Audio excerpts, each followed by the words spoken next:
Album Concept Hour. The Album Concept Hour. It's the Album Concept Hour.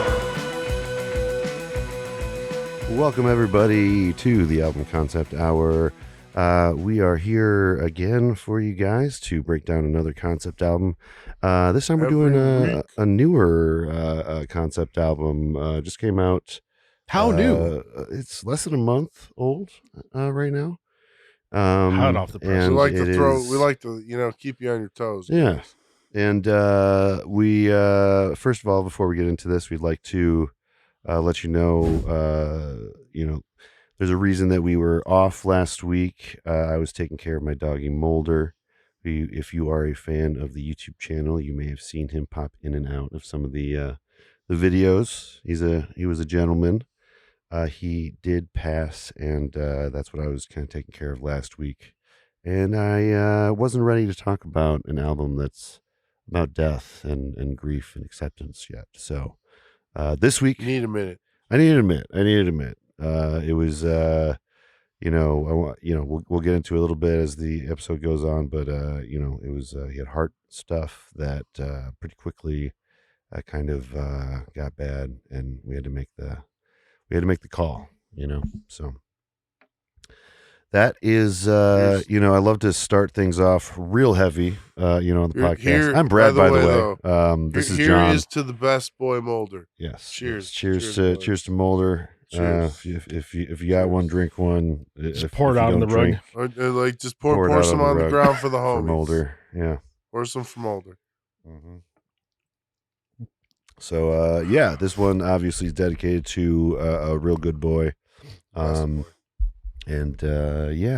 Before we get to that, though, we're going to cover what we've been jamming on lately, and I finally have a new playlist to talk about. The Music League is running.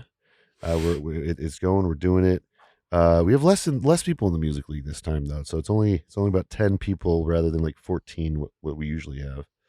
But we did a Tony Hawk themed playlist. Can I ask a question first? Yes. Or did any of these songs ever exist on play tracks, or songs you wish Songs that you wish, it's that like you would love to yeah, skate to? Yeah. We're There. making like a new playlist for a Tony Hawk game that if it came out right now or something. Can I ask? Yeah. What song did you pick? I picked. So let's go through them quick. Okay, Dan. I have a question. first I we have one got- more question. First, we got Wendy's Trash Can by Roswell Kid. Really great opening to the album. Catch 22. All right. We got 9mm 3-piece suit by Catch-22, which is the perfect fill-in for Superman, honestly. Like, has a real similar vibe. Which I was mad at myself that I didn't think of that one. That's not me. We have Punk Police by, I think that's Horror Nate No Face. I don't know the band. But Our Trip, The Thermals, Make Me Want to Die by White Reaper, Sports by Viagra Boys. That's mine. Yep. That's That's me, yours. dude. Sports, Wiener Dogs, Baseball. Neat, damned. Nice. Neat. Yep, by The Damned. That one I gave some points. Creep by A Giant Dog. Joyride by Oliver Tree, which was a great song, but sorry. This one was a song that at first I thought didn't fit in Tony Hawk Game, and then after I listened to it a couple times, I'm like, actually, no, this is the perfect song for Tony Hawk Game. And we have Tomorrow by White Lung. So I really, really enjoyed this playlist. I think it captured the Tony Hawk vibe, and with because like when originally Tony Hawk came out, like a lot of the groups were kind of underground, not too much known about for the most part. So I think that we captured that. So, did you have a favorite Tony Hawk game? I mean, it was like Tony Hawk 3 or 4 that I played the most. I think 3 is my most. Now, your Whichever song. had the most cheats. That's the one I played. Now, for Vagabros, is this the one track you listen to if you're trying to collect skate, or if you're trying to? That's exactly what I put in my description. I was like, imagine collecting skate to this song.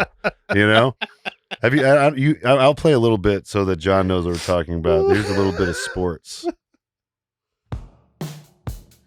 I'll play up until like the first chorus goes. It's a very 90s kind of track.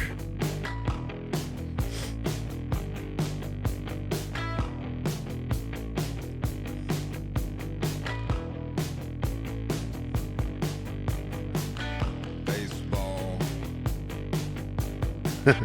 Basketball. No. Wiener dog. Shorts. Cigarette. Surfboard. Ping pong. Rugby ball. Wiener dog. Skiing. Down on the beach. And this is for like a Tony Hawk like, video game. Yeah, that's why I submitted this. Like this would fit in a Tony Hawk game. You know, you can see that. Yeah. Just like you're on the flat part Sports. of like the you know, like the skate park area. You know, you're just All right. Just try and grab shit. that fucking E that's on That's a probably enough of rafter. that. But yeah, that's sports. I love that fucking song. I would definitely throw a lot of points at Neat because The Damned is awesome. That also, because there was a like one older track on the original Tony Hawk. The rest of them were like kind of more contemporary, but there was one older one. There's a few older punk songs. Well, there was one from the 80s. The rest, I think, were from the 90s in the original Tony Hawk. Okay. I I remember 3 soundtrack pretty well. Yeah. Like one of them has the Ramones, I think. Del the Funk and Hope and Sapiens. Yeah. The first 3, I think, are the like kind of golden age of Tony Hands Hawk down. soundtracks. Yeah. So yeah, I think we captured it Excellent. quite Good well. What about you, John? What have you been jamming on? What have you been watching? Honestly, what have you been feeling? I gotta give a lot of credit out to Bruno Mars. I've been listening to his last track. I just might. It's actually really good. You got a Just good track out right Yeah, now. just real nice. Yeah. Real good, and always his showing of like his, you know, where he came from, and He's a showman. You know. let's see what have I been watching lately? I guess watch Paradise on. Oh yeah, I what think was you've it, plugged that Hulu? before. Yeah. That's No, one that I need no, to try to watch. Yeah, It's on like yeah, it's on Hulu or Disney. Netmax or Hulu X. It's or Hulu. Knickknacks. It's really Knickknack Plus. it's about the end of the world, and it's a solid. Yeah. It's solid like watch. Yeah. Tight. What about you, Dave? What you been jamming on? What you I'll been? do the last couple of days because Sure. I had a lot of music the last few days. Yeah. Today it was 50-50 with Sig Sputnik, Six Button. And Is then that also- the band or the? that's the band, Okay. and then also there's 2. Oh, Stars, a lot of Stars today too. Stars. Okay. And then yesterday I think I've heard some stars. I was digging around rooting for some of the new music leads, so Yeah. I was going through a lot of old punk tracks from from the Vandals. I was going through a lot of stuff from Fugazi, a lot of stuff from Misfits, a lot of stuff from Husker Du and Minutemen. So I was just trying to Husker dig around through Du. some old just some feels. Yeah. Nice. So yeah, our current music lead, we got 10 rounds. The first 7 and basically the 7 deadly sins. Oh. And then it's piled off by Shit, that's a good idea. then it's piled off with I'm Man. using that, I can't remember the order, but it's like God, Satan, Man. dude. Wow, that's a good 10 the 10 Yeah. rounds, man. Okay, So Yeah, round 1 we're done. We're voting on now. So dude. and Hell it's yeah. Lust. Do you have any room in that league? How many people you got in there? You got 11. There's room. Okay, I might Wanna jump in? I might see if I want to jump in that. It'll Yeah. be around late, but you can jump in. Yeah. I'm okay with that. All right. Yeah. I'll send you an That invite. sounds fun. Yeah, that's a very special type of league. I'm just so curious what everyone was gonna Oh yeah, go for. I can show you the round 1 what we got Yeah. work with after we're done here. Okay. Hell yeah. Well, that's what we've been jamming on lately, guys. We're gonna get into We Gorillaz, jam a con. the Mountain. Now just to premiered on SNL.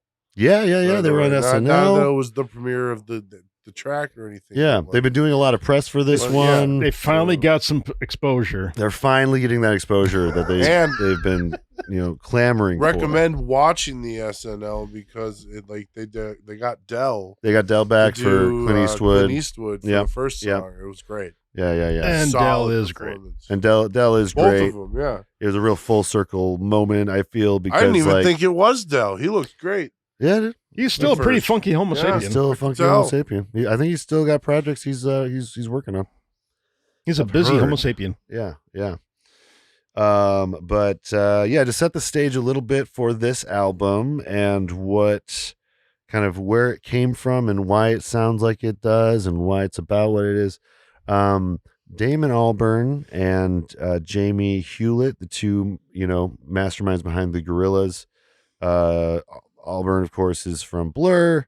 Hewlett is a visual artist. He's the one that draws them and creates their visual style and all that. Cartoony characters. And they both both of their dads died within 10 days of one another. God, that's crazy.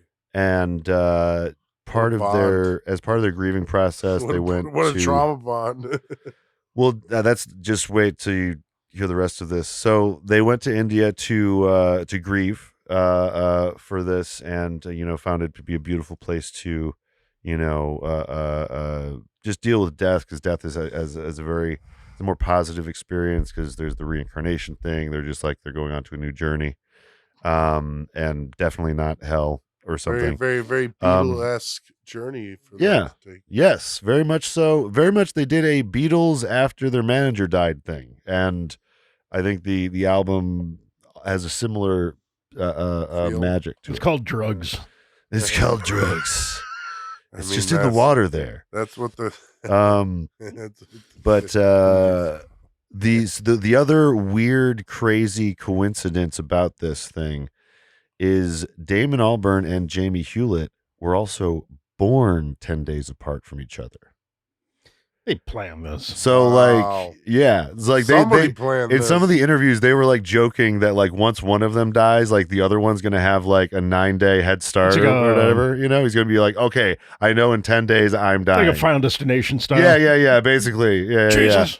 Yeah. There was some, and then like he joked that he was gonna send it by mail so that it would take like 7 days, so that he only had 3 days by the time he found out. By the time you got this message, I died 7 days ago. So like, they're fully aware of the like kind of oddity of it, and the like, it is like very cosmically bizarre. They're connected. Yeah, they're definitely connected. And they, I guess Jamie had been in Jaipur a few years prior when his mother-in-law was passing, and so he like recommended that they go to India, and it was you'll hear the result of that. A good trip. Yeah, It's a good result. So without further ado, let's play a little bit of that Further ado. first track. Let me find it quick.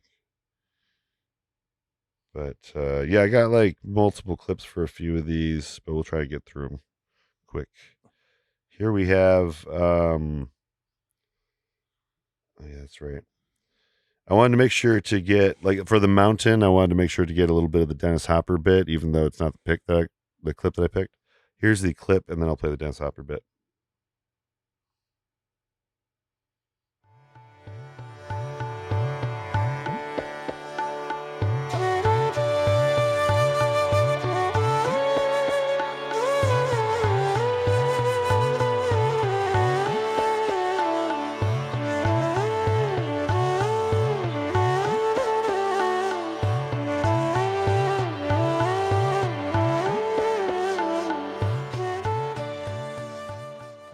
Here's a bit of that Dennis Hopper bit.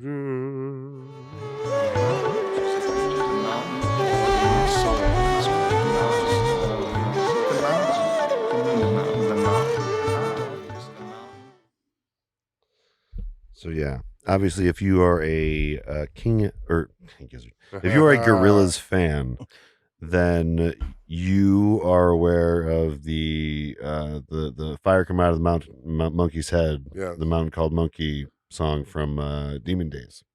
We've talked about it on the podcast. So We've done the album. You know, them doing an album called The Mountain, obviously fans were gonna draw attention to that.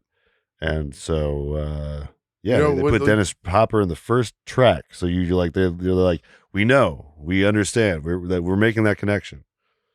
You know, I was gonna say that's what I like about like a lot of what this album kind of does is it starts really just like this. Like just like the way that they're doing it. Yeah. They're kind of mixing it in with a lot of their connective tissue in general.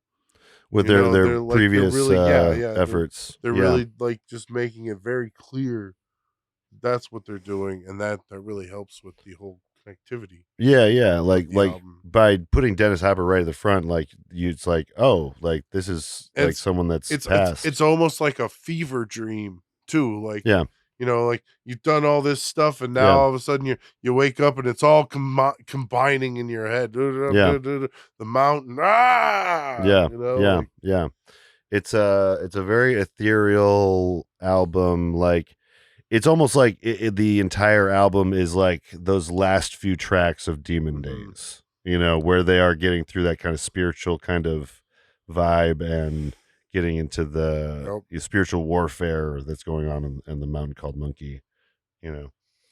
I want to take a quick turn after the comment about you saying like, you know, they took a trip, they went to India to kind of like, I feel this is just another amazing example of why like we don't need walls and barriers. We should like not be like putting up fences and fighting, like to explore a whole nother country and culture and come back and produce like this and just have your mind being blown and like, I got ideas now. And that is another advancement in like music or advancement in humans in general. In food, in everything. Yeah, that's one of the sorry. No, that's kind of about it. Like it's just it's the world. It's not we're not one little like pin on a map. Like we're not the most important people. Like the world. There's so much happening. There's so much culture. One of the most disgusting things to me. And you're shutting yourself out from all these like amazing things by being closed-minded. European colonialism culture is like the worst because it goes out to all these other countries and cultures, right? Yeah. And then it brings back what it likes. And it's like, this ranch is dressing. Great. Well, especially food and art and money, of course. Well, and also, it's like, this is great, but we don't like those people. Well, and also people suck. Well, and then you know, there's like missionaries of like, you know, Christianity that go out to these places that have culture that's older than Christianity. Yes. You know, it's like it's such an insulting thing to like assume that, you know, you hold more legitimacy or something, you know. I feel like in another 100 years it'd be like a Scientologist like trying to walk through a community like, hey, can we talk to you? I'm like, no, don't bring your newfangled shit on us. Come on. Yeah. We've had these books way before your dude wrote his little story. Dude, the beautiful thing about India going, like, I mean, I'm not even, you know, I just went to India for a few weeks in college and that changed my worldview. That completely changed my worldview. Because like, you just see that a whole society can operate on different rules, different like guiding principles and things, you know, like, and they're all the same, roughly, just a different translation in a sense. Yeah, it's all about different point of view. Yeah, that's all human society is. We all stand with the same shit. Well, and that's something they get into, different points of view. That's like specifically something they get into in this album is like they describe in their interviews kind of like how free the different types of gods were. Like there's just like a god for every different, you know, situation and malady and you know, person. Like there's gods that represent all sorts of things. And so that's part of the thing that they did is they created a few gods within the mythos of this album to, you know, talk about specific things, you know? Yeah. It's a very freeing, it's just, the way that they do your spirituality is such a, you know, it's more, I don't know. It's not oppressive. It doesn't wholesome. feel. It's down to earth. It feels personal. I mean, I understand. Feel like it's being jammed on your throat. I understand that it can be oppressive. I didn't see that part of it, but listen, most conversations like this are oppressive in some way. This is a very oppressive podcast. You know, but you're oppressive. But it's about the kind of oppression. What kind of oppression are you trying to do? Are you trying to lift oppression, or are you trying to? Well, oppression is generally always a negative. Yes, thing. oppression is always taking over a whole group. Yeah. But you have to. But you almost have to, like, because you have to get a group of people to be with you to get, results. That's where you get a cult. Group in the mighty. Yeah, that's why. That's what Trump's doing. You can have ideas. Anyways, but yeah, that first track is The Mountain. It's just such a beautiful, like, that. It brings that all flute bit is so. It's the culmination, the mountain peak. Yeah, and the listen through, that kind of like, I can't believe this is the Gorillaz album, but also this is a great track for the Gorillaz to do. Yeah. It's like, if you didn't know you were listening to Gorillaz, I have no idea that would know Gorillaz album. Yeah, I believe on the flute it's AJ Prasanna, and then we have I do want to mention this person early here. We got Anushka Shankar. Yeah, who is the daughter of Ravi Shankar. Ravi Shankar. Yeah. So that is, kind of the standard of, like, modern sitar music, and a lot of people, like, maybe our parents' age, had some of his records. And Damon Albarn grew up on those records, so for him to work with their daughter was amazing. Real joy for him. There's not much like concept wise besides, like, I think that the refrain feels like heavy, feels like, I don't know, somehow connected to grief in a cool way. I don't know how to describe it, but the next track we got for you is The Moon Cave, and then I'm going to play the Bobby Womack bit. I want to make sure not to miss that.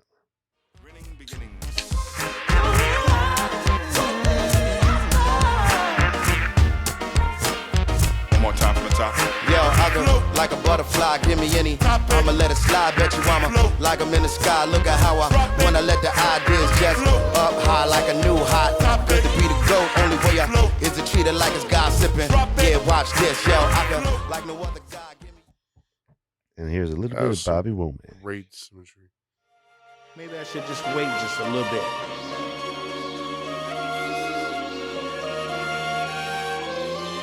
Forgetting bothers me. Yeah, so, like, I think he's in other parts of the song. I'm not sure exactly where, but in the backgrounds. But then, that's what you hear at the end there is, maybe I should just wait just a little bit. Forgetting bothers me. How? I don't know. It's just something about it. It's such a nice, like, little. I really love the lyrical ghost form in this song. Yeah, they're like the guy always gets it. Always gets that last drop, that last vocal. Oh, you're talking about Black Thought? Yeah. This guy, the guy who was rapping? Yeah. Yeah. That's something we should mention. One of the concepts of this album, on top of talking about grief and all that and processing all that, there's a lot of posthumous clips. So stuff that was recorded from, as early as, like, Demon Days, Plastic Beach. There's a lot of cutting room floor stuff. Just to add more to the mythos. Yeah, well, and it's like they have these, like, kind of like ghosts and spirits, like I was going to say guiding them. It's almost like a ghost echo of the past. Mm-hmm. That's new because we've never heard it, but it's not new. Yeah, so it really is. And it's part the perfect, of everything they've done. And it's perfect. It's the perfect album. Concept wise, to bring it forward. Format for all of it. Well, because otherwise, in some contexts, this could be tacky. This could be seen as, like, exploitative, maybe. But since they're dealing, they're giving this kind of the topic is death. The topic is celebrating your loved ones, It's very topically done, I guess. It's like it's very well naturedly done. Sure, I'll take that. But we have also Dave Jolicoeur from De La Soul is also in this track. He passed a year or so ago. Trugoy the Dove is also how he's known. And the dove flies high like a mile. And this one really reminded me of like Sweepstakes from Plastic Beach that had Yassine Bey.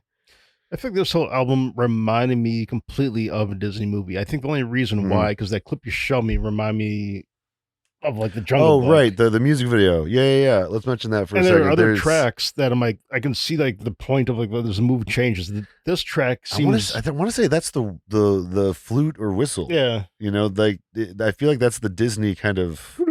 Yeah. I feel like they did that a lot back in the day. This reminds me because the first track you it's like the intro, like the title, you kind of panning over, and then example would be like on like the Lion King when it's like one day I'll be king. He has that song like it's everyone's still happy. His father's still alive, right?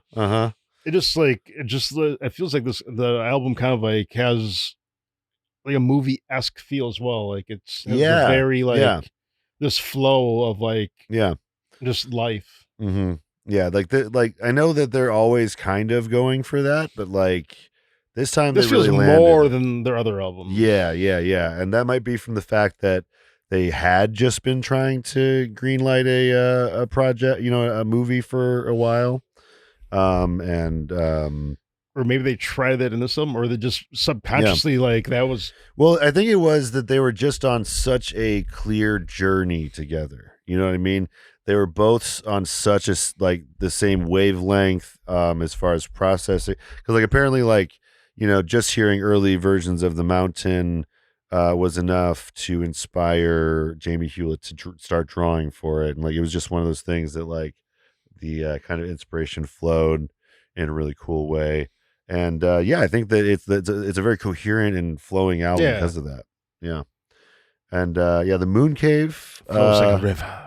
Is I think supposed to represent kind of a place where 2D is going to maybe not face it quite yet, I'm going to the Moon Cave where I bought my tears, lit the lantern on my childhood fears.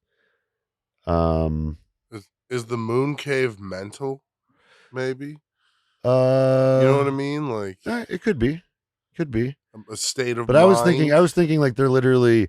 I mean, for this album, we were just talking about how it's kind of cinematic. It kind of is like a movie. Like I was thinking, it's one of the like first places that he visits in the movie. Maybe after hearing that a loved one was gonna like an old home or an old like place he had memories of like being with that person with. Mm-hmm. Yeah, that's what it kind of strikes me as. I can see it. And the things I swore I'd never become, and the vastness of the river.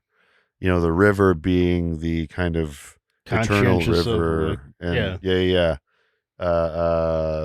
and in if you're talking about like Hinduism and reincarnation stuff, you're kind of returning to the, Brahman. Your Atman is returning to the Brahman. It's like Final Fantasy VII, like the the Mako energy. Yeah, and then I think in Fallout, the cows are called Brahman. Oh. Yeah. But I think that that's another thing I mentioned during the listen through.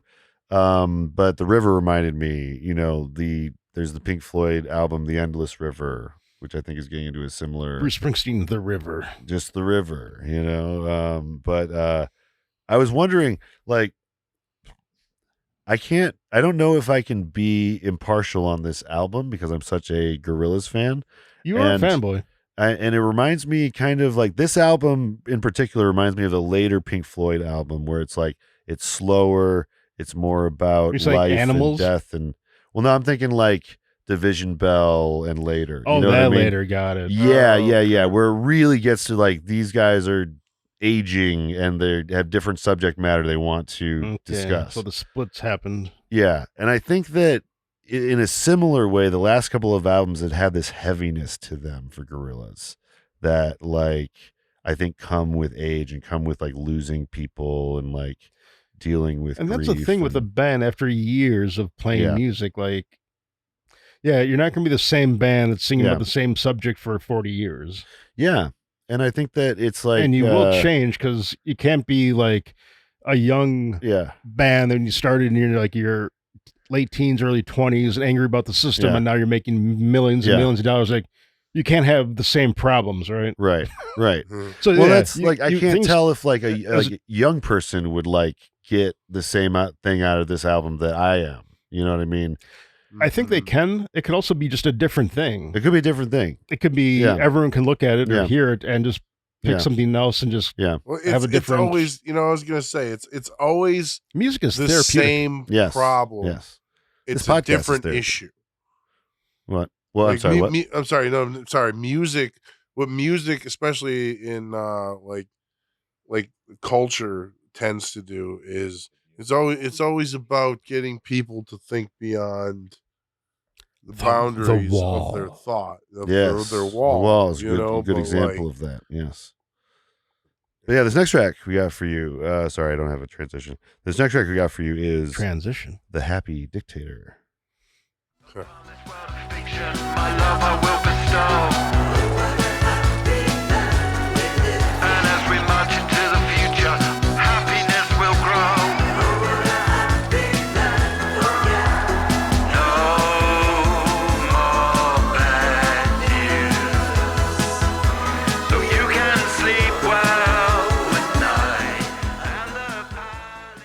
Again, it feels like the first time you really introduced like a Disney villain where they're just vibing, they're jamming, and they got their plans, and they're talking about how they want to, what they want to do, and how they're going to rule the world. Yeah. I can see that. It definitely has that like kind of. You see Mr. Burns dancing through his house, like yeah. You see people popping their heads out the window. Ooh. You know, just going down the street. Yeah. I could see that. Some evil fuck. We got Sparks and Remy Kabaka Jr. on this track, who apparently, I guess, Sparks. The way that Sparks got involved with this is they like left a note to Damon like backstage somewhere saying like, "I want like hit us up to be a part of your next project." Yeah. So like I guess they just like that's how they got hooked up, which is awesome. That can still kind of happen. Brad, if you ever go to a Gorillaz show, try to find some like backstage area and tunnels and have a note and just write name on it and just toss it somewhere. Yeah. I'm a podcaster. All right, cool. All right. And they just throw on like a bar of me reacting to a song or some shit. I don't know. But I was gonna say this song also. For listeners of the pod, we did 69 love songs with Magnetic Field, Stephen Merritt. This feels like a Stephen Merritt track. Yeah. This feels like a Stephen Merritt track, actually. This feels like one of the better ones from that set of songs. The story behind the song, though, is he had a trip with his daughter to authoritarian Turkmenistan, where the dictator had banned bad news and only good news was allowed to be shared. So, it's like the town in Footloose where the dancing is banned and outlawed in music. Yeah, pretty much. Or except for you had to be happy. You had to be dancing though. Instead, in this area, you had to be. So yeah, you're right. It is two shitty rival towns side by side. Straight up like a city in Turkmenistan that's having this kind of joyous like song about how they're always happy. Everything is great. But that it can't be the way it actually is. But yeah, no more bad news, so you can sleep well at night. No more Mr. Palace of your mind will be bright. That's how you have a happy Mr. Bad Guy. Yeah. So yeah, this one is I will say this one doesn't necessarily touch on the themes of grief so much. I guess there is this refrain here. I am the one to give you life again. I am the one to save your soul. Amen. But overall, though, it's just kind of a fun track that he wanted to write about this happy dictator that he. Well, I guess the happy dictator is a character in the story. He's a character along their travels. So, like, even like many like the full blown concept albums, there's always like a weird track that like, yeah, not that it doesn't fit, it just kind of maybe not even out of place. Yeah, it's like doesn't track just, as well. Yeah, but you can doesn't have. To. But you can track. Building. You can work to it. Yeah, it's a character building. You don't have to jump through 1,000 hoops. You can like, it's like this. Every story needs a little good character building. Yeah, and I think that this album does have like several of those, because Gorillaz great at that, just having several characters that kind of shape the narrative. And this is still one like of them. It's still kind of a fun song, so maybe it's and then they eventually they move along to the next part of the story, and they get to the hardest thing. And I gotta say, this track and the next track are some of the better like grief tracks on the album. They really get right into it. Here's gonna be the hardest thing, and then I got the Tony Allen bit, because I wanted to get all the dead folks in this album a fair clip. But here's the hardest thing. The hardest thing is to say goodbye to someone you love. That is the hardest thing. And when the curtains rise and the party begins, do you love? I love that line, when the curtains rise and the party begins, talking about like their new life. Yeah. And here's that Tony Allen bit. Oh yeah, Eddie de Erori. Oh yeah, Eddie de Erori. So yeah, what you're hearing, that is Tony Allen, and it's let's see, Yoruba, African West language, translated to "Oh, wake up, my dear." And he was apparently a very close friend of Damon Albarn. He was like family, and was at a lot of the family gatherings and such. And I guess he passed away around the time of Cracker Island, which is, I think, why maybe Cracker Island has that kind of grief vibe a little bit. Like they weren't like fully in grief mode. Apparently, all crackers go to heaven. Older, all crackers go to heaven. That should be the alternate title of Cracker Island. All crackers go to heaven. Yeah. Although that doesn't seem right. No, we don't want to be spreading that or anything. Edit this out. Edit all this out. No, just kidding. But this one, you should. This one's a great track, but it's also kind of intro.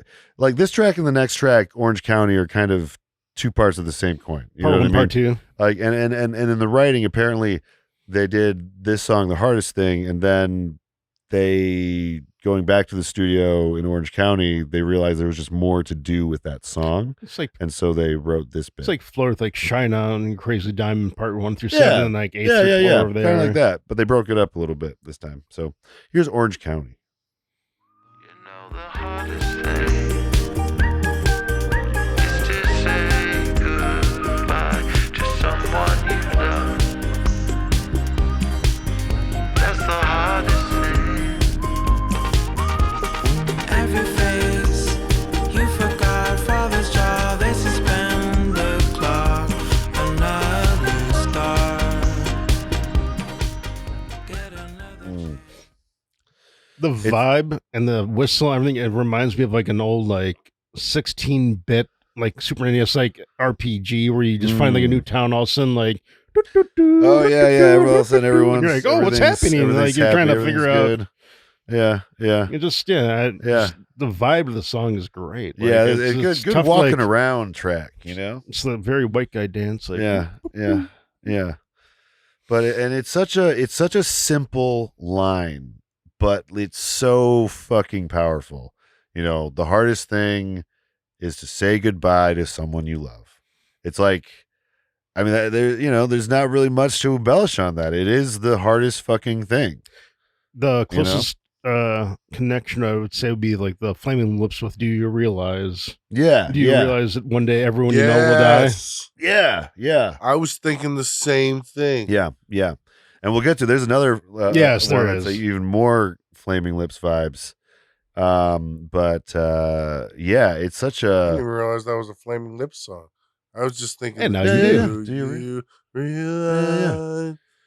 Yeah. And that's a great I was gonna song say, live. We covered it a long time ago. It Like was one of year our one. first God. episodes. Yeah. Within the first like probably 20 Doing this episodes. too long, fellas. Yeah.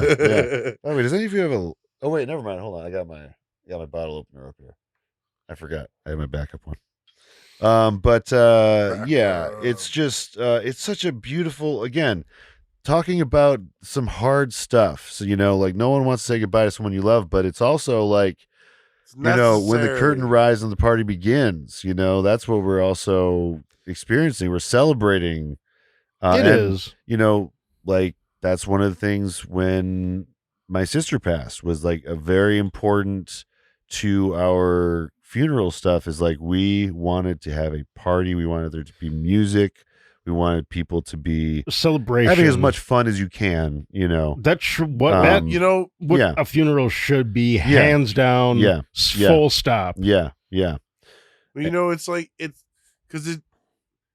supposed to be celebrated. Yeah. Like, you're supposed to celebrate the life. Yeah. You know, like that's what you should do.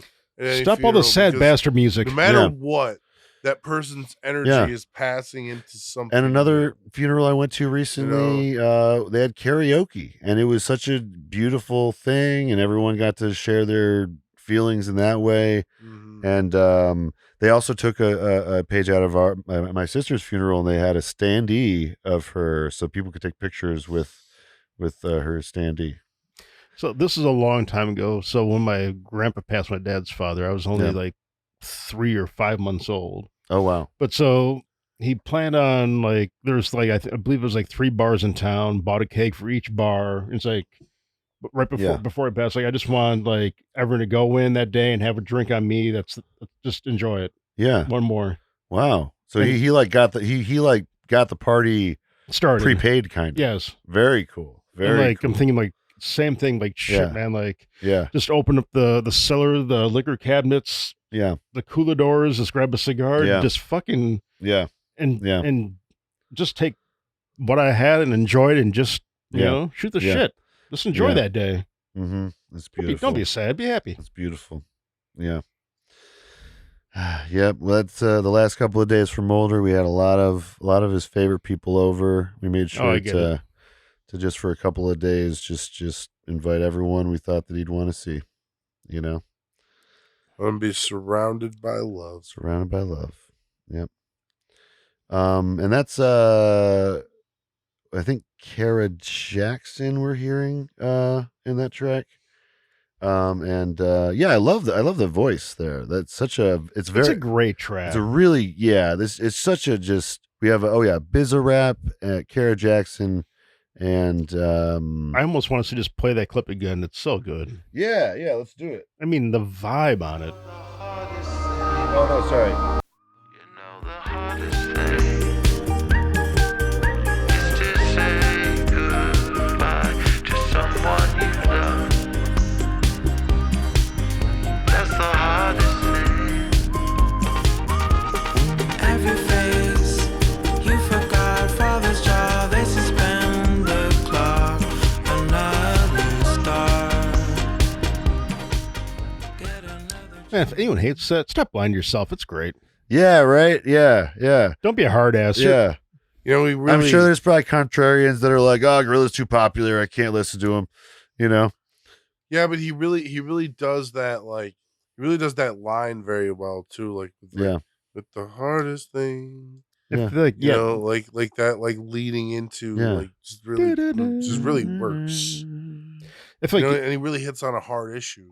It's a good fucking chorus. Sorry. They are popular. Sorry, they are popular, but they're not doing the popular thing. No. Yeah. Which is, doing the would it be like the most alternative punk rock thing? Yeah. Because you're not, because you're kind of going against the grain. You're like, you're not making like the typical Gorillaz album, even though maybe this is now what Gorillaz are. Like they're just really kind of getting all over the place. Well, yeah, it's like King Gizzard. Like they're not. That's the beauty of them is they like part of why they love what they do is because they're able to grow and change so much, so drastically, and change what they leave and look like. And I think that's the next step for like a great band where you can really like explore and not feel like you're in a cage. Mm-hmm. Like if we don't do this, this is what our fans want and like. We can't change this equation. It has to match every album. That's the best thing about Gorillaz is it was him escaping that cage from Blur. From Blur. Yeah. I think it was him escaping it and trying to prove to himself that he could not be more than a pop punk or a rock guy. But yeah, such a great fucking track though. And then we have the next track here, The God of Lies with Idols and Remy Kabaka Jr. Do you feel the lies creep on by as soft as baby's breath? Do you beg that truth will set you free? Are you shackled by the keys? Well, if I was you, I'd stay strapped in, 'cause all you got is me. Oh, don't you say that you think that I'm in glory. This track just feels heavy. Yeah, right. Like if I had to describe this track, it would just be fucking just weight. Like it just feels like there's pressure on you. Yeah, and it's the God of lying, so it's like it like has this kind of sinister, or like you're uncomfortable with like what is happening. Like I'm not sure I like this feeling. Yeah, I was saying like this is when I feel like the Murdoch comes through. Whenever he's got some of these cockney kind of sounding guys scheming.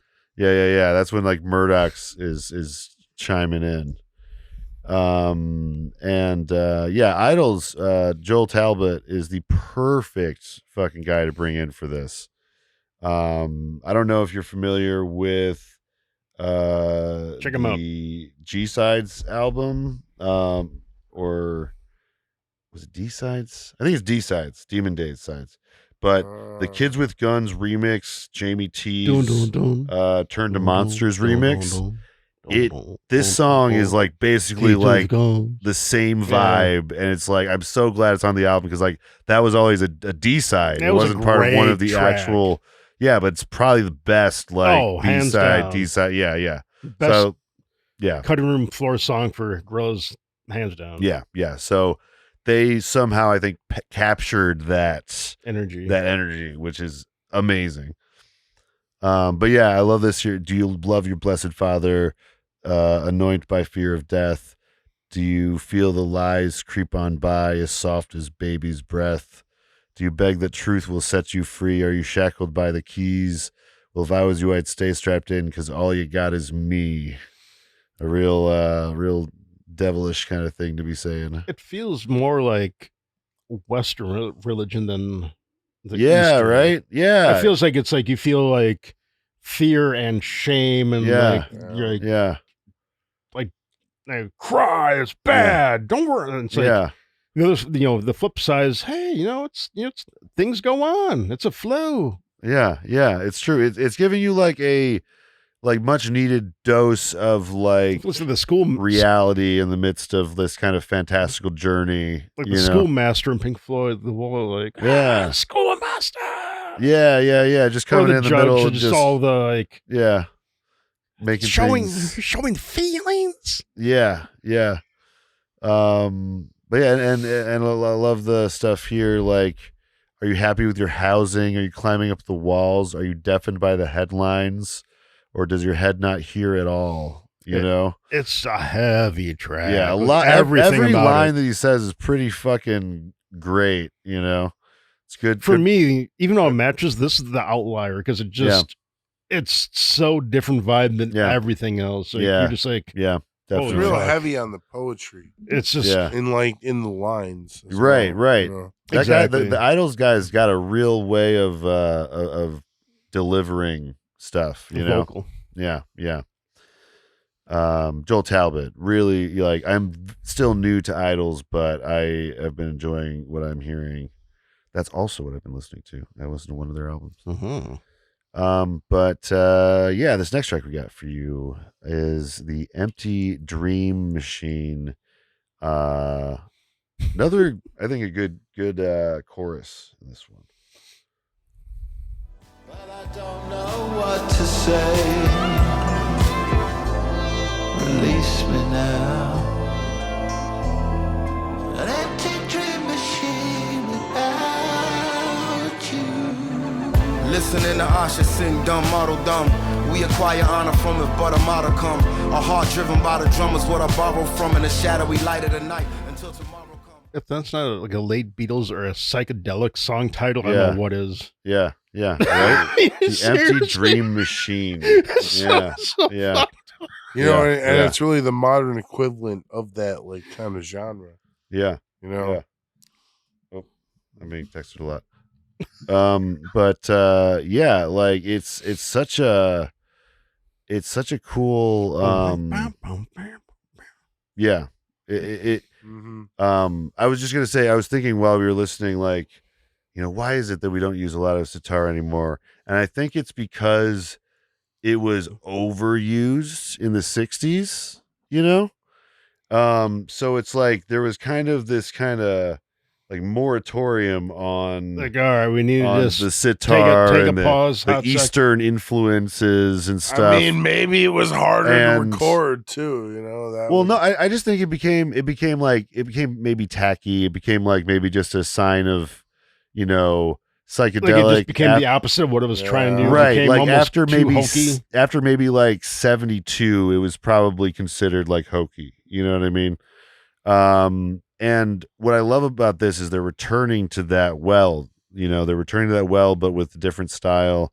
And it's like, man, what if rap goes in that direction? And you're coming with this great, you know, the story and vibe of this album, and exactly you're putting now rap on top of it. Mm-hmm. Yeah. Like, Jesus, man. Yeah, that's how I felt like in. Didn't they have a few Middle Eastern artists in Demon Days? I want to say. But they've always been so great about, you know, incorporating, like, you know, people from all over the world in general. Just, you know, music in general.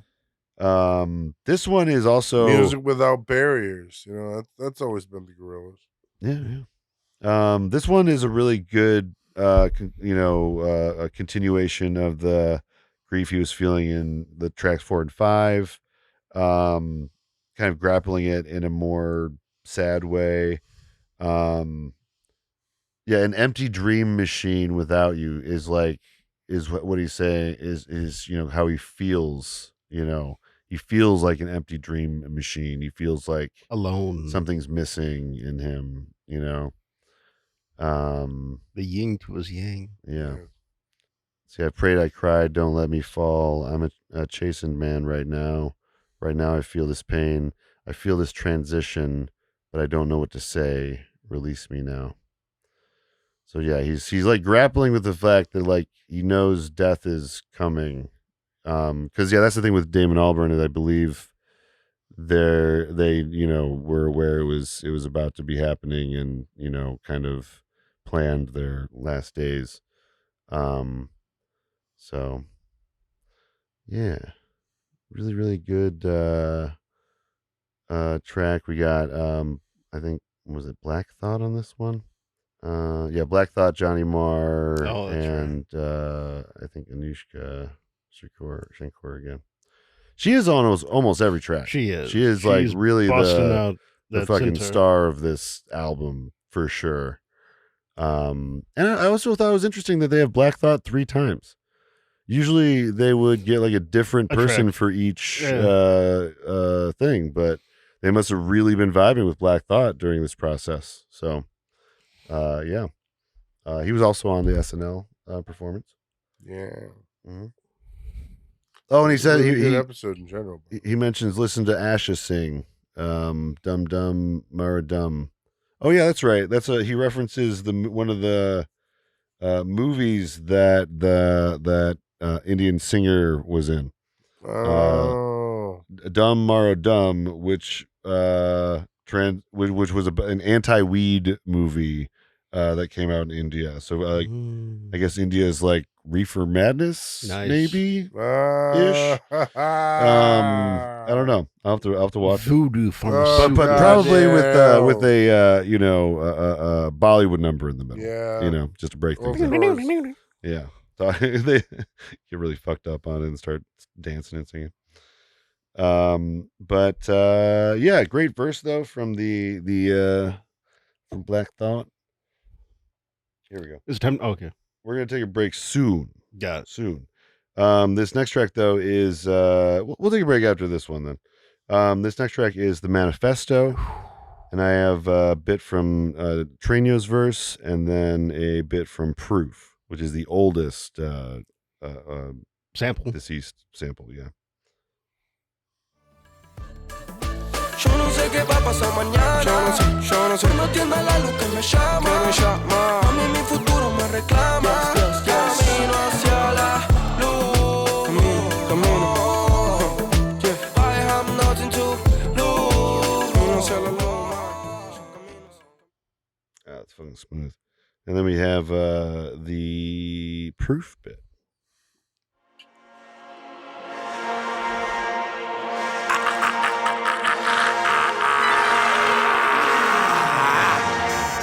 Never seen a killer with fangs and millimeters that bang and killer teachers piss slang and still I reach ya. Y'all ain't ready for death until I show the whole breath until you blow the one set my niggas throw up.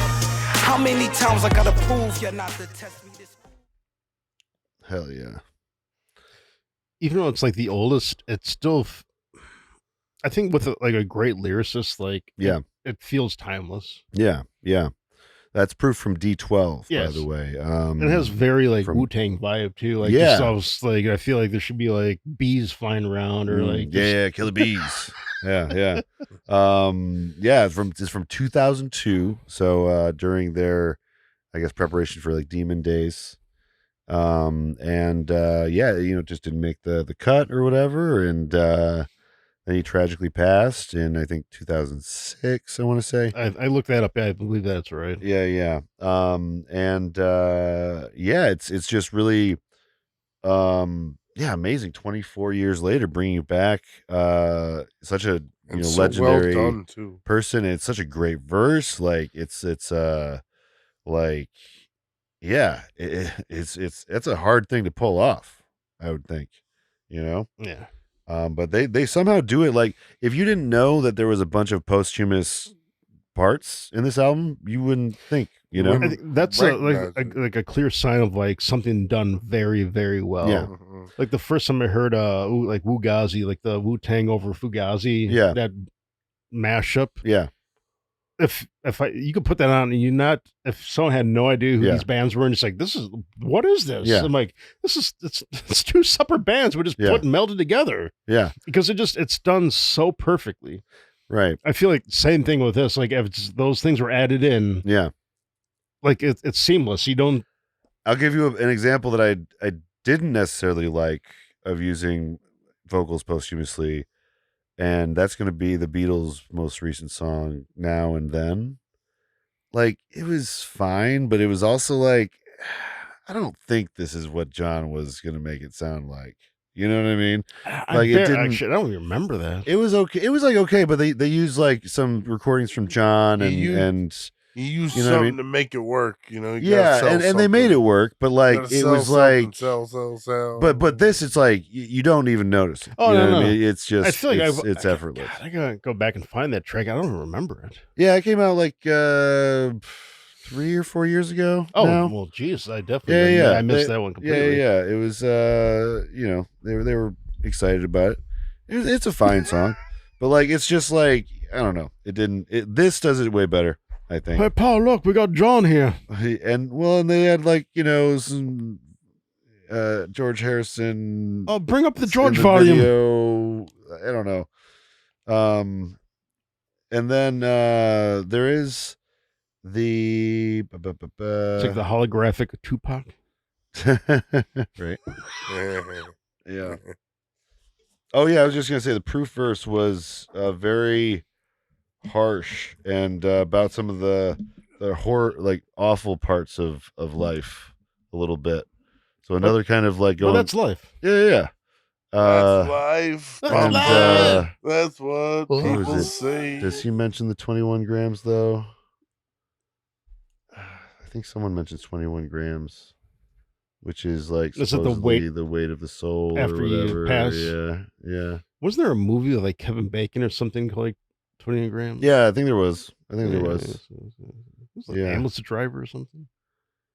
Yeah. But then, we should probably look at some of the Spanish lyrics too. But yeah, as far as when you have like you like the down, like like just the pit. Yeah. No, like natural. Mm-hmm. That will happen. Yeah. But at the same time, I think you have that feeling, you go through it, but also like at the end, like we'll bring this album, like the journey continues. Yeah. They might not be with you. And if I could give an explanation in canon for Gorillaz, Russell has the ability to channel dead artists. Yes. So proven in old videos, right? So I did want to get into this a little bit. They said that they're already working on the next album. And my theory is the next album is going to take place in the afterlife, maybe. Whereas dun dun dun. Yeah, like maybe like it's all Russell focused, and Russell is the main character of this one for the first time. That's what I want. I want one that for some reason follows Russell. The Russell Chronicles. Yeah, the Russell Chronicles. But then, but yeah. Oh, we got a doggo. Hey, buddy. We still got Apollo here. Doggo days. Yep. Doggo day afternoon. This song begins by questioning what happens after death. That's a lot of what's happening in the Spanish lyrics. We got hold on, let me see here. Hey buddy, I love you too. Is he going to help translate? Yeah, do you know Spanish? You Spanish, buddy? No, my goodness. Oh my goodness, it's a sweet boy. Okay. But yeah, he's mentioning having an awakening, which implies being able to see things from all points of view and perspective and attributed to the enlightened. So yeah, there's I won't get into all of it, but there's some good stuff there. But check it out yourself about the afterlife. Oh wait, hold on. Let me see. There's a million different ways to believe in the afterlife. Yeah. There's a million ways to die in the West. Oh yeah, too. here we go. The manifesto's message. The light at the end of the tunnel is the same one mentioned in the refrain in the first part. It's the light that calls to him, the one he must heed tomorrow. There the search must begin towards something that isn't individual, shared consciousness. Mm-hmm. Yeah. Slipstream. I like that, because that's what you do in Hindu. You re-enter the great consciousness, and then you are spat back out as a new. It's just like water, right? Like it rains, it rolls, yeah, exactly. Evaporates, go back in. You get to lose your ego and lose your, the same sweat from the dinosaurs are now just raining down on us. What I love about like that kind of philosophy is that it really is. It's about your core. Yeah, like that's what directs your karma ultimately. Like you live a life no matter how you live it. Yeah, and then you die. Yeah, but then that is stripped from you. The physical being that you were is stripped from you, and then what's left is what you retained. Yeah. But not all my money. I keep all my objects. Yeah, right? I just want to get my stuff. My stuff? That's different. That's I want to bring my your stuff. That stuff comes Earth with me. Family. Yeah. Like the Egyptians, they just brought it all with them. Yeah, right. I'm gonna take all my CDs, my records, my bottles of booze with me, iPad, my iPad, my iPods, yeah, everything. Yeah. My listen, I'm pretty sure Jesus snorkel believed collection in Eastern philosophy. That one random box of random chords and power things, that's going to come with Yeah, me. I was going to say, like, if Jesus is a real guy, I think he went to India or something and then came back. You know so I mean? learned some stuff. I think he hung out with some Gandhi ass shit. Straight up, man. Listen, one of the last stories you get about child Jesus is when he like tears up that fucking temple. Right, that's got like all those. He gets on his fucking skateboard, tears that shit up. Well, no, there's a temple he gets skate with a bunch of like salesmen, like people like selling shit, right? And he just gets pissed. He's like, "Not my dad's house, motherfuckers!" Yeah, and he like tears some Whose shit house up. runs and house? Then the next time He you shoots really him with like lightning. learn about him, he's like 28, and he's like, "Namaste, motherfuckers." Yeah, you know, it's like what happened between young motherfucking tear shit, and then the Romans want to show them their woodworking.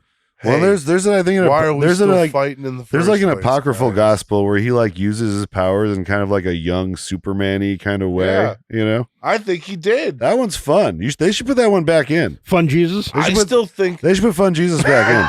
I think he like did some shit with some rich people. If Christianity wants to like really revamp the whole vibe, you know, bring back in the apocryphals. I want to see all his parlor tricks. Like let's bring back in the one where Judas talks about how Jesus actually knew about everything and he set it all up.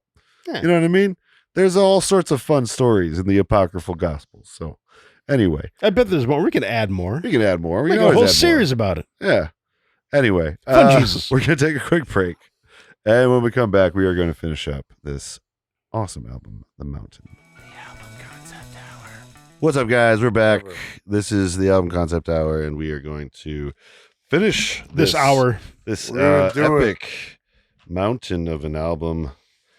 We got. Are we at the peak? Are we coming back down now? We're not quite. We're approaching the peak. I think the album might end at the peak. Oh, I think that maybe that's actually the ending of the album. So it's not really a mountain; it's a big hill. Where it's like a big line we're climbing up. We're not actually going to go up and over. Well, we're going to get there. I'll We're going to take it. get there. We're just not there yet. Okay, Yeah. we'll hit- So this next track we got for you is a little track by the name of It's a little The track. Plastic Guru.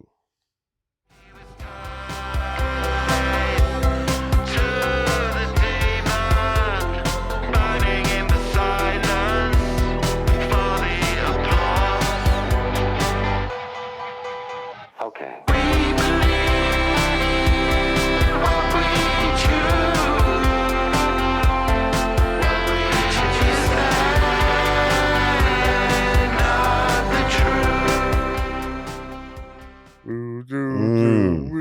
Was this the one I said it sound like Flaming Lips? Yeah. Okay. This one is the quintessential like Flaming Lips chorus track. Oh, like yeah. it just.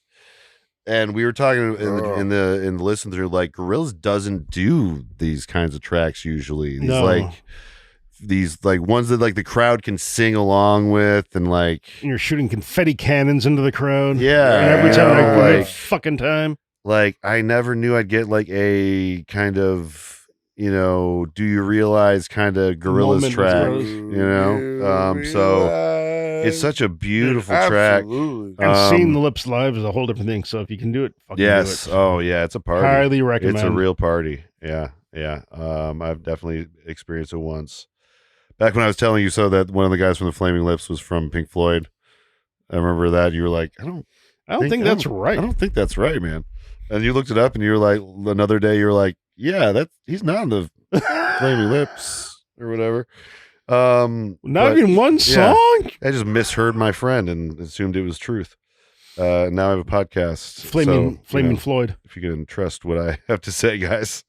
But apparently the story though, we'll do your own research. This story though is I guess one of the things they ran into when they were in India is that they didn't like is there was this place. I think they were either going to stay at this place or something, but essentially they were kind of tricked into like a press situation. You press junket. Yeah, like there was like a guru guy that like it's on a timeshare. They thought they were just going to be seeing this guru guy. They didn't realize it was going to be like this whole like public affair thing. So that's what they're referring to here is this plastic guru, this kind of like fake guru that kind of just wants the attention of it, you know. Like the mega churches down in Texas, or like yeah, kind of like maybe the Joel Osteen's, the India equivalent of that. And they say here, I looked into the eyes of the plastic guru who lived on the mountain. He was tied to the demon, burning in the silence before the applause. So like he's kind of one of those. He's kind of one of those guys that they're talking about in the fire coming out of the monkey's head, where like shadowy figures started to enter their dreams and stuff, you know. I think he might be one of those. God. Oh yeah, and then you hear this is the one vocal track or posthumous track that they were not able to get clearance for, and so there is a what's called reenactment, a speech synthesis recreation of Lou Reed's voice. So the best I can figure is like a text-to-speech HAL 9000 situation. I'm sorry, Dave. I can't let you do that. So yeah, they're just kind of recreating like a conversation that they had recorded from when Lou Reed was in the studio. So they didn't use AI. They said though they specified that AI was not used for this voice. And yeah, I should mention that the reason that is the case is because he had it so that no one was allowed to use his voice posthumously for unreleased recordings. The Beastie Boys had something similar to that. Prince doctrine. Yes. Yeah. That like nothing will ever be used in any sort of like commercial sense or whatsoever to sell anything. Like, like we're not doing that. Yeah. Yeah. And there was something they did a sample for. I can't remember what it was, but like they cleared it because like it wasn't like, I can't remember what it was, but it wasn't like a commercial or anything. But it's like it was a sample for a song or something else. Like we're fine with this. Right. And then it's in movies. They definitely have stuff in movies for sure. They'll clear some of those. Yeah. Yep. That song gets a lot of fucking mileage for those guys. Yes, man. it does. Yeah. Sabotage. But yeah, it's a beautiful fucking track though. I love the sentiment. We believe what we choose. Is that not the truth? Which like, it really, I love, that line. It sounds like someone that's at peace with themselves. Yeah. Like it's at peace with like kind of the idea that also like beliefs are different to different people, and that's okay. Everyone's got their own demons and their own gods to deal with, Sky cake. What? If you know, we'll pass. Okay, all right. Future Brad's gonna Google that. Oh, you will. But this next track we got for you is Delirium, and we have another posthumous recording from Mark E. Smith for this one. So here is Delirium. Open the door. Wow, wow. Wow, wow, wow, wow.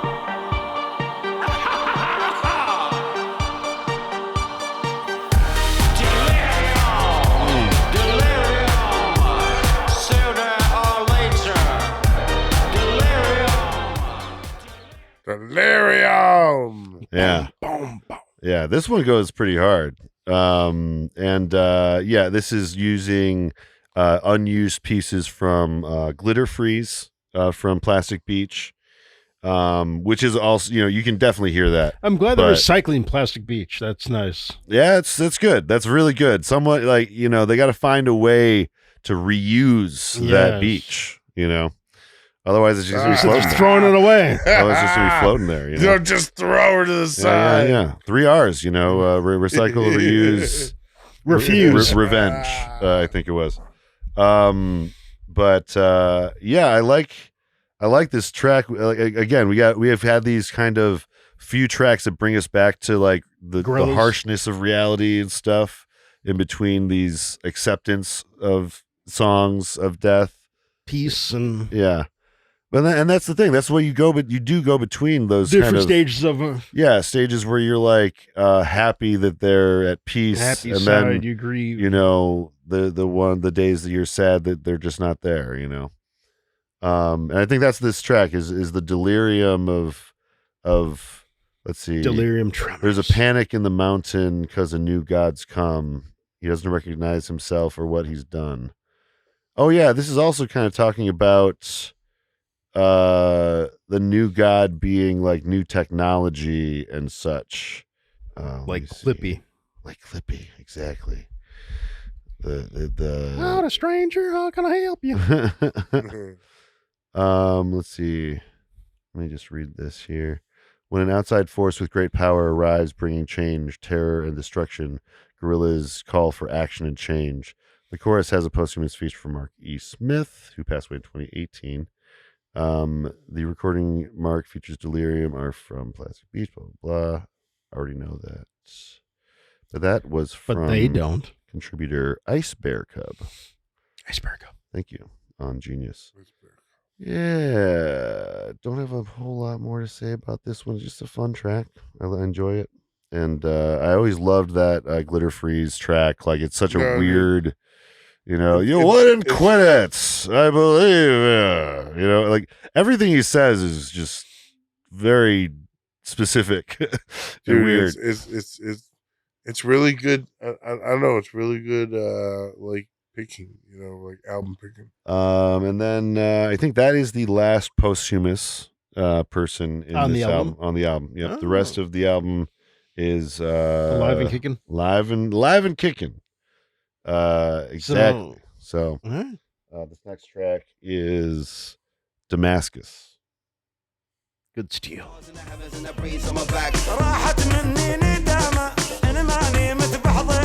Hallelujah, holla, photo, yalla, Turkish coffee, Starbucks, get off, here to navigate the waves in the dark, no map, stars in the heavens and the breeze on my back, know where I'm headed and I'll be where I'm at, that's the way it is and it's like, new arrival, fresh arrival, new arrival. Man, it's like a celebration life party. Yeah, dude. That's Yassine Bey, you just heard right there. I love anytime him and the Gorillaz do something. He's always one of Brings the best. The party. Yeah, he's always one of the best collaborators. I think his voice just fits so well with what they do, And then we have also what's his name, Omar Soliman, who is just epic. I think Middle Eastern artist. I want to say. Let me just click on his bio here. Syrian singer and farmer from the village of Tel Tamer. A wedding singer, nice. Yeah, wedding singer from Syria. Hell yeah, this guy rocks. Wedding singer. This guy will bring the party. This guy is bringing the party. Yeah, and he's got a lot of. I think they're maybe from the Quran or something, because the phrasing, Arabic. A lot of his phrase are like, every day my eyes are locked with his, tomorrow where will I be and where will he be. This person's saying that he's expressing feelings, being deeply connected with someone at the moment while being afraid that it could all disappear.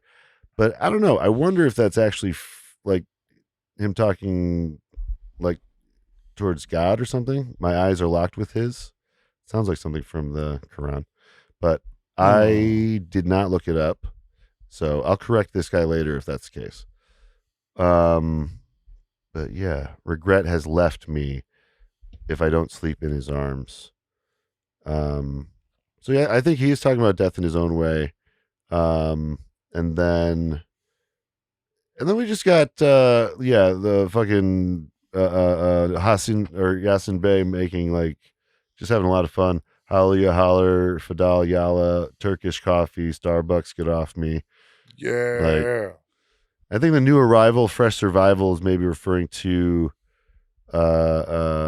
reincarnation, maybe, like new arrivals, fresh survival.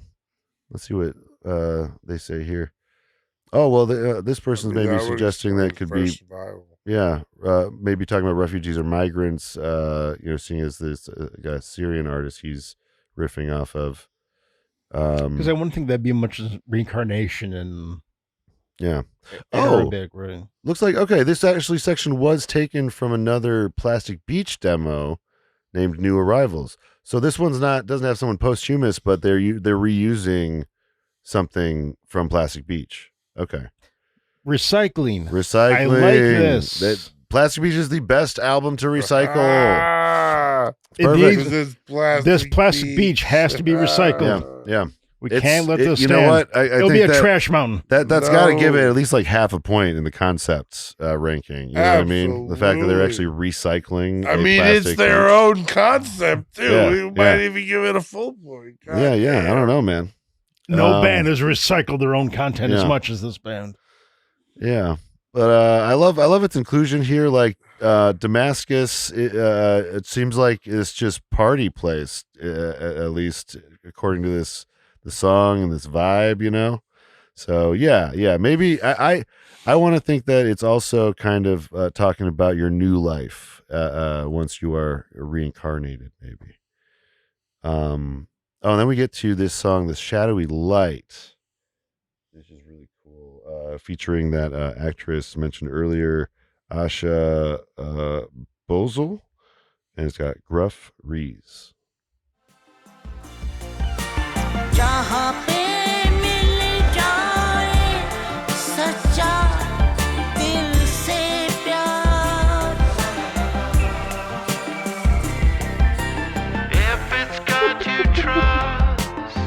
What will they promise you when your voice is lost and replaced by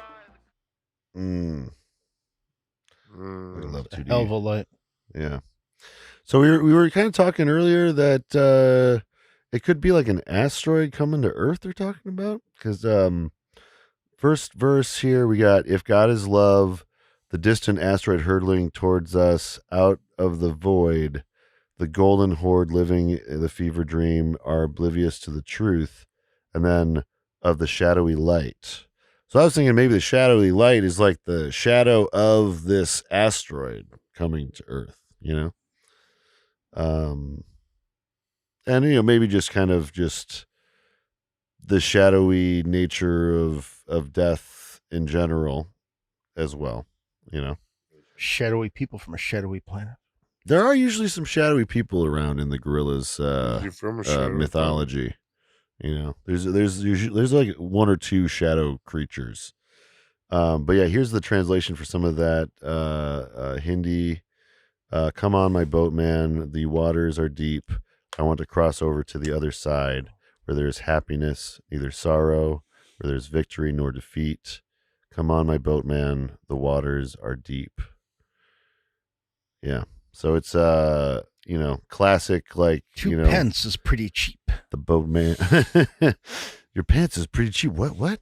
Are you flaming me now? 2 pence. Oh, 2 pence. Okay. Right. You gotta pay the oarsman. Yeah. So yeah, I love that there's the oars. You know, they got the classic kind of, you know, like death oarsman guy, you know, being represented here. And let's see. In the second verse, "If it's God you trust." Same as the first. Same as the first. "Will they promise you when your voice is lost and replaced by the cold machines and the madmen and the fever dreams, oblivious to the truth?" So yeah. Oh, that's something I guess they are. That's the other part of like the fire coming out of the monkey's head that like they're dealing with here. I think in some of these tracks is the, you know, fear of like cold, calculated business types like taking over like the natural world and stuff.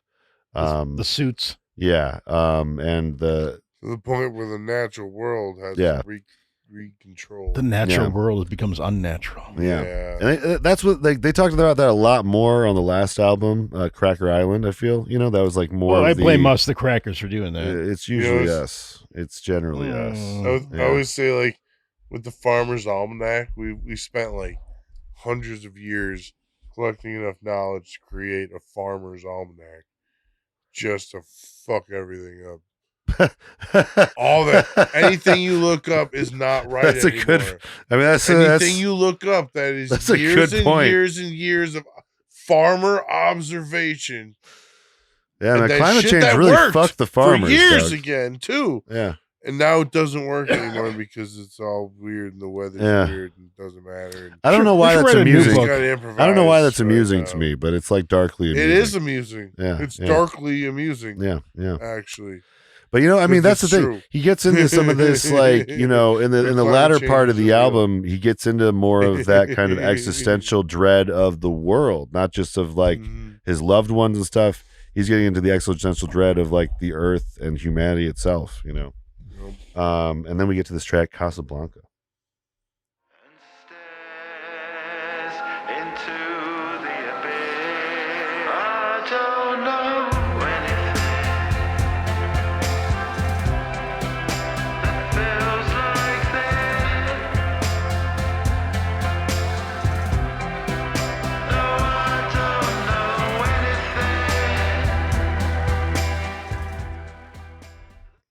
Dare they name a song after a great movie? Dude, right? The White House, right. Casablanca.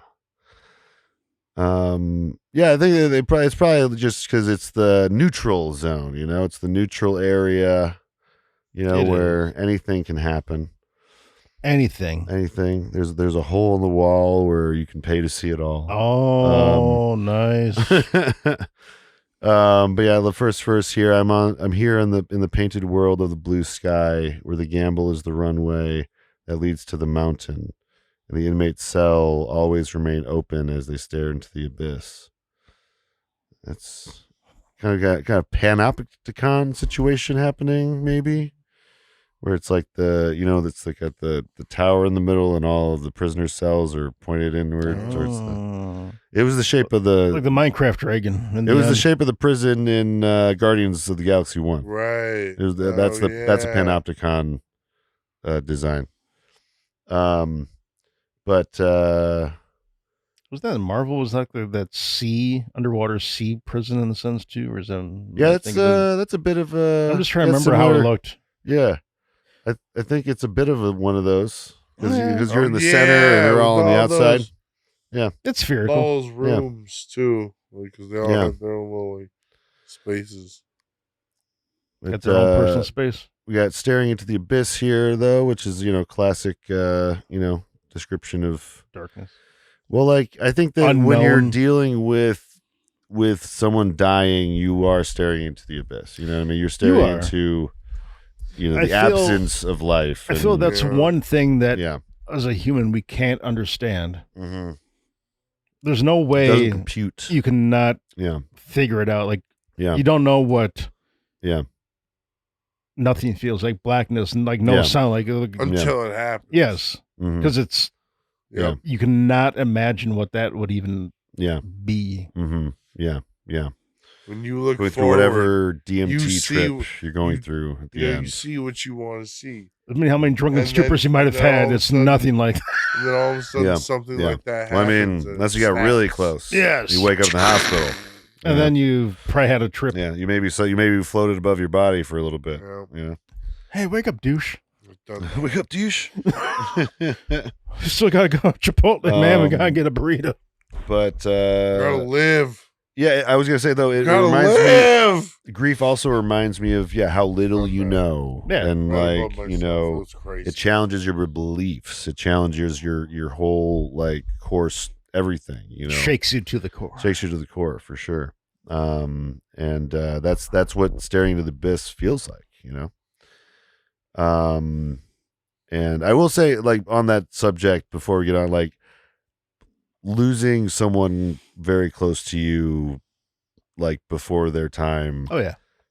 Really makes you understand why religion exists. It fucks you up. You know what I mean? Because religion is basically, most religions are worshiping an ancestor that was beloved or something, For sure. And then turning it into this whole or movement, you know. Or it can be understanding, it could be coping, it could be so many things.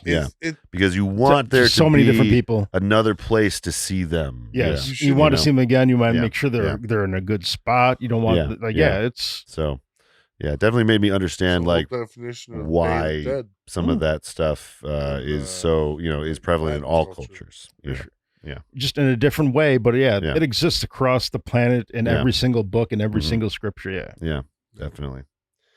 This next track we got for you is "The Sweet Prince," and this is a very sweet song, very specific song about a very specific thing, which is being with his dad in his last days as it was planned death, situation. This is about those final days. Rest in peace, sweet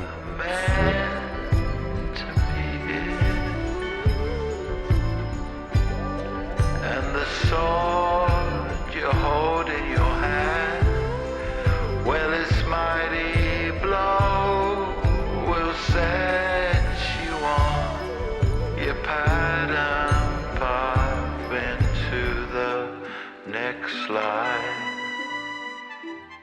God damn. That's such a good fucking line. I love that. Like, its mighty blow will set you on your patterned path into the next life. Did you ever see or know of the show Freaks and Geeks?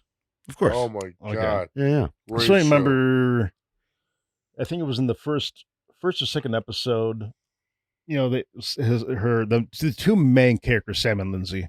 Yeah. Sam was talking about how his sister was, kind of changed after her grandma died. She started wearing her dad's old army jacket and stuff. Yeah. And she had this story. I can't remember what episode, but talking to her brother about like when her grandma passed, like she's the only one in the room.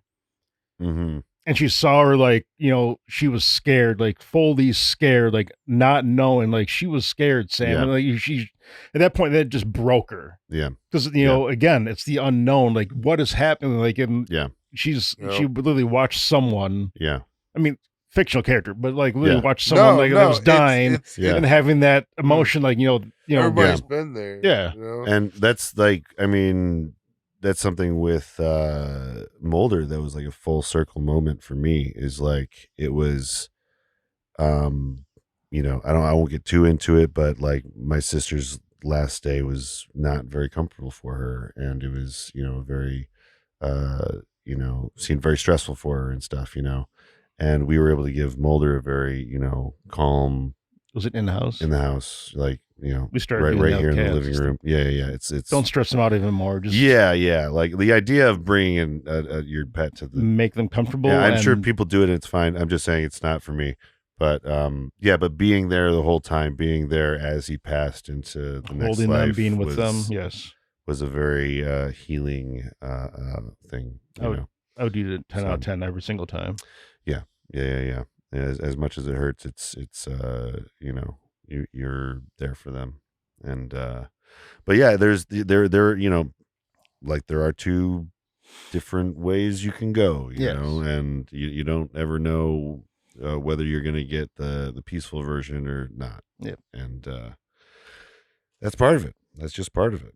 And with this track, like one other thing I love is the imagery here. The sword that you hold in your hand. I believe maybe it was the like last injection or something, like maybe it was a situation where he was like the one that was in charge of the final administering of it, since they had it planned. But the sword that you hold in your hand, its mighty blow will set you on your path to the next life. So I would say that's a pretty good assumption. It's and it's such a I love it's about his father. This is about his father. It's like probably it's one of the most personal songs I think he's written. It's very personal, but I think about his dad. No matter what you're into, like I honestly think almost everyone has to have some sort of experience like this. Yeah, I think that for the most part, if you're lucky, you don't have it until late 20s, 30s. Hopefully. You know what I mean? Some people are fortunate enough not to have to experience that until then. But like, some people get unfortunate enough to in their be childhood. very young to have a sibling or a parent or someone close to them in the family that they lose or a friend. Yes, it's and you can't really go backwards from understanding. And I think that's it's. I've never experienced, but I have to say, guess it's got to be just insanely tougher. Yeah, being younger, trying to comprehend what has happened. Mm-hmm. As an adult, you can be tough, like someone passed suck. But having just a fraction of the understanding of what has transpired. Is got to be just gut wrenching and just. Well, and for me, it really wasn't like I've had people. I lost my grandpa, when I was younger, and I lost a teacher when I was younger. But it wasn't until it was someone that was really close that it was like, okay, this is a I'm lucky enough to actually have that ability to I remember being young and but the people that were passing were I barely knew them, or it was a super, super old relative I didn't really meet. Or it was a time, it was their time, And so when it started happening as I got older to the point where it was someone that was, time, something before their time should have happened or anything like that. That's where it starts really getting, I think, messed up, and it's hard to figure out. Definitely. Yeah. It's tough. I'm glad in this instance, in this song, they were able to kind of plan it out and stuff. Life is short. Enjoy it. Yeah. And celebration life, best way to do a party. Yeah. Hold your loved ones close. And for this last track, The Sad God, he'll be back in a second. I got a bit with 2D and a bit with Black Thought. So here's the 2D bit. I gave you white sails to reach the sun. I gave you atoms, you built a bomb. Now there is nothing, and I have gone. No more mountain. So my thought, just the clip that you picked. Yeah. And for what we know of the album, for me, what I could picture be something that has passed and then be able to reach on almost having this very visual, hey, it's going, it's fine. Yeah. And just kind of we're all right now. Yeah. It's just the almost like the afterlife track, almost like. Mm-hmm. But it's also, it's a bittersweet ending because it's bringing up a lot of it's almost starting to mourn humanity. It's starting to mourn. Do you realize? Yeah. I'm gonna play that one again for you. Realize here's the sad God 2D part. I gave you white sails to reach the sun. I gave you atoms, you built a bomb. Now there is nothing, and I have gone. No more mountain. No pops to defend us, and now we're gone. And then here's a little bit of the Black Thought bit. 1 second. Sassoon, lay Ms. Rob, one little nod at you and I got you. Type shit to lay a clap track to. I can't say it ain't factual. The master remain natural should be the answer when they ask you of my advantage. The paradise you were handed like a paradise, and I'm living with uninhibited, unlimited terabytes of. That first track, quick back. I've been trying to remember what it sounded like. I just got it when we started this one. It was Arcade Fire does that very well. Okay. That it starts out usually a lot of some of the tracks like a very kind of soft, either a memory or a person that kind of builds up to this whole They're really good at building like this existence they had. It just shines a light on like someone. Yeah, I feel like this track it kind of has that same like almost like the vocal of like some of those tracks that John, we're about to rate they kind of like layer up in a second. I was gonna Oh, you're gonna pet the dog? I was gonna get him out. Oh no, he's fine. He'll be. We're almost done with this. We're almost done. I think he needs to poop though. We can all be Lay pooping. down, buddy. Lay down, buddy. You can poop in a second. You can poop after we rank this. I'll poop with you outside. Yeah. All right, but I just do want to. Sorry, what I might have cut you off. What No, were you just saying? go. It's fine. So the line here that really gets me here is, first of all, I love that this is from the perspective of a God looking down at humanity and kind of grieving what he's seeing as the end, I think. And I gave you dreams. You wrote a story. You wrote the story. I gave you white sails to reach the sun. I gave you atoms. You built a bomb. That line is like, so like, it's like nature being like, I gave you atoms. I gave you existence. What'd you do with it? I gave you everything you needed. You built a bomb, and it even says no more mountains. Each other. Even says no more mountains, which is like the whole point of this album is like the mountain or whatever. It's like even humans saying are fucked up. no more mountains. That's the human mountain. How to destroy as many people as possible. And it bang, also bang, bang, bang, bang. And also kind of shows like what's replacing it. No more prayers sent up to space. Only screens left to see your face. One final Zoom meeting. One final Zoom meeting for the afterlife. I also like this part here on the second verse. Similar stuff. We have, I gave you blue skies, sweet fallacy. I gave you poppies for malady. So it's like I gave you poppies for like, sickness. Yeah. But then we turned it into heroin and opium. I gave you everything. We created you it. Needed, and you took it's it. a flower. Yeah. Right? I gave you white cells. You weaponized. Yep. Weaponizing germs and shit. I gave you garlands. You closed your eyes in paradise. So it's like, the sad God looking back at his creation and being like, man, like you guys really screwed the pooch on this one.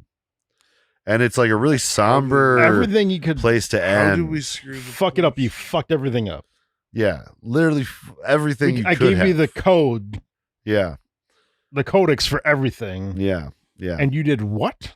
Yeah. It's like a really bad D&D venture. Like you're trying to be the DM. Yeah. And you're watching your group party just like go through like a tavern and murder people. Like, no, that's not the cave. Listen, those are not goblins. Yeah. It's literally in our DNA, though. Like, look at Adam and Eve like type shit stories throughout like history, throughout different cultures. Even like, it's always about like one person. A snake.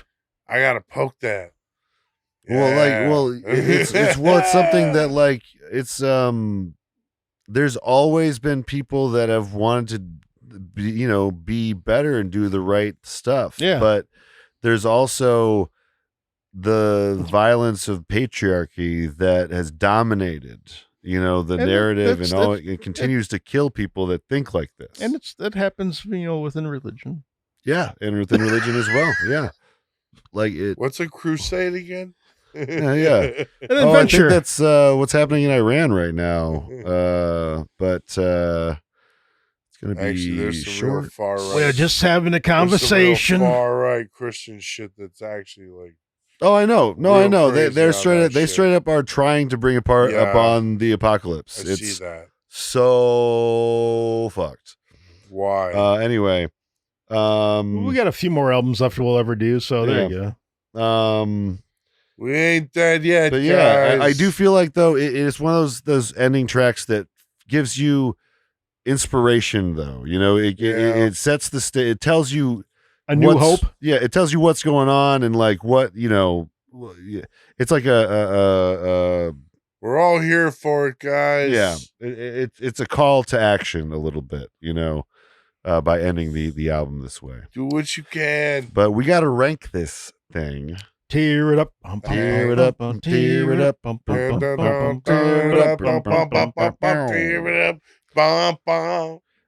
we got. So I will say before we get to this, I'm gonna hold on. Let me get this on the screen so everyone can see it.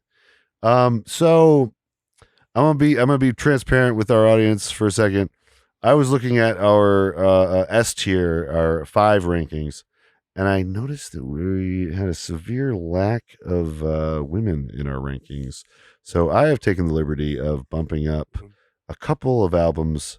One, Lauryn Hill, Miseducation of Lauryn Hill, and the other one was Marina and the Diamonds.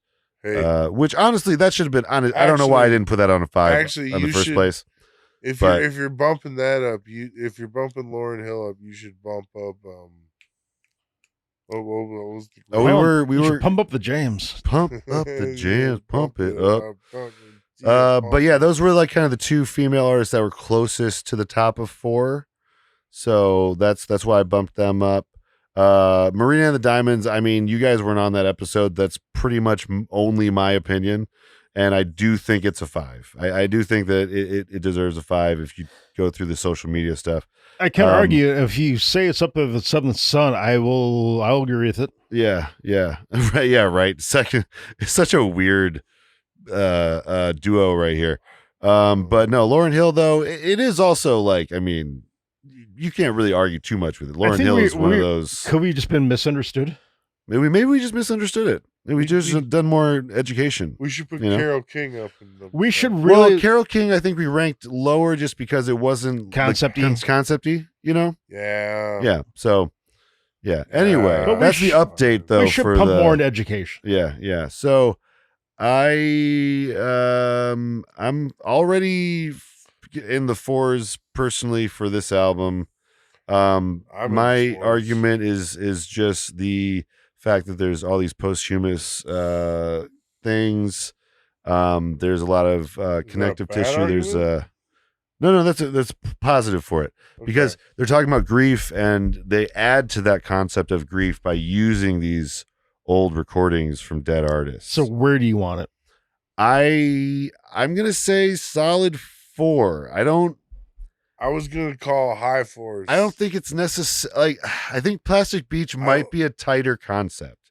That's my only argument for not being a 5. No. But the thing is that most it's a different of concept. their other It's still a concept. Are tighter concepts, but this album is almost like a conglomerate of all the unused. That's true. It is. Yeah, it's taking kind of other pieces. Yeah, because they didn't have to do it this way. Yeah, I don't know. That makes it so much more of a concept album. Yeah, for them. It's their stuff. It's at least a 4. It's their concept. Yeah. Okay. I would call it at least a high 4. So for me, I would say this is a high 4, low 5. High 4, low 5. Yeah. For the reasons, it comes out of the gate. It doesn't sound like the Gorillaz are doing something completely different. Yeah. Everything we've talked about just now, like the tracks they use from like the vocals they use, like for me, it's a twisting story. It's like human. Yeah. It's the grieving. It's nature. It's like it feels like what it is to be human. It's you have a heavy track. You feel. You actually get feelings. Like it feels like a roller coaster of emotion.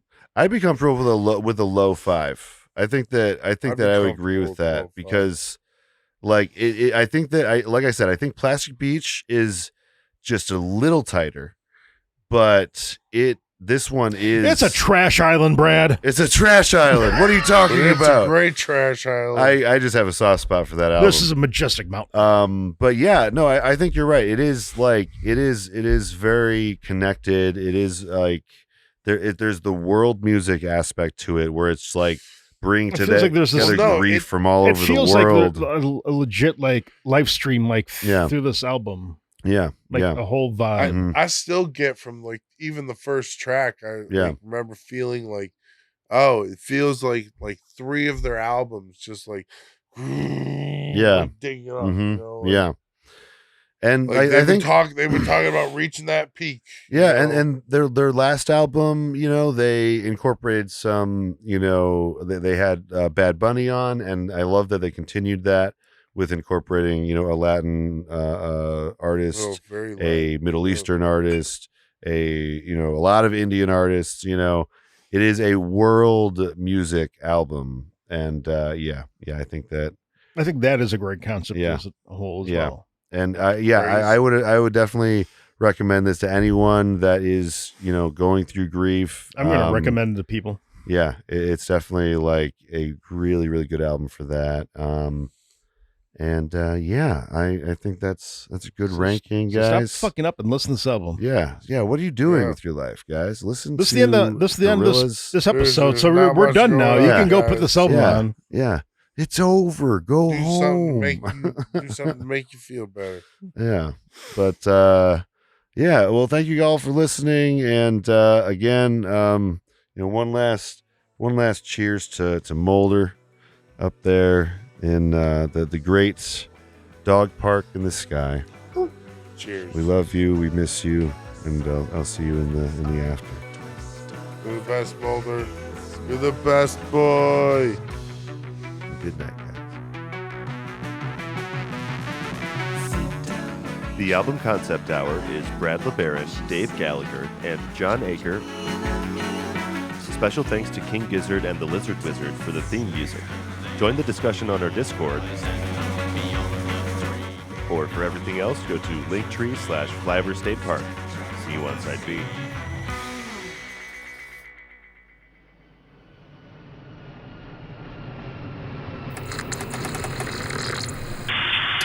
This is Flyover State Park. You are clear to land.